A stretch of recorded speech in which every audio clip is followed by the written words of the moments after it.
Le Parlement européen suit de près la situation sécuritaire dans l'Est de la République démocratique du Congo. Ce vendredi 7 mars 2025, à la Cité de l'Union africaine, une délégation des parlementaires européens conduite par le premier vice-président de l'Assemblée nationale de la RDC a été reçue en audience par le président de la République Félix-Antoine Tshisekedi Tshilombo.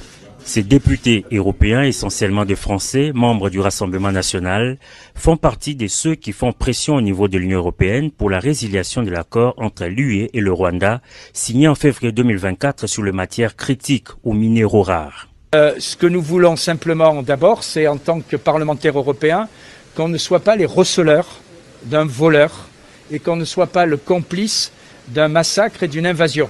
Voilà.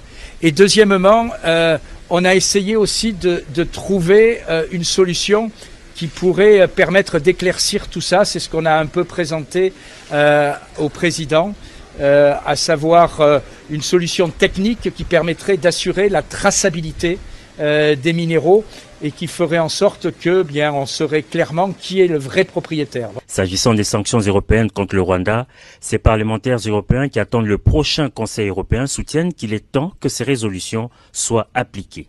Qu'il faut que la Commission européenne qui décide applique les décisions du Parlement européen.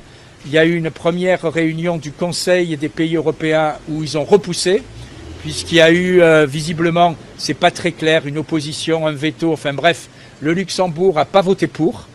Et donc maintenant, il semble que le Luxembourg ait accepté ces sanctions. Donc on attend le prochain Conseil européen.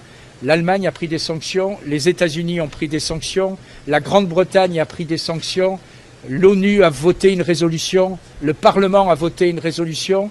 Voilà, l'Union européenne ne peut pas rester la dernière entité à ne pas prendre des sanctions.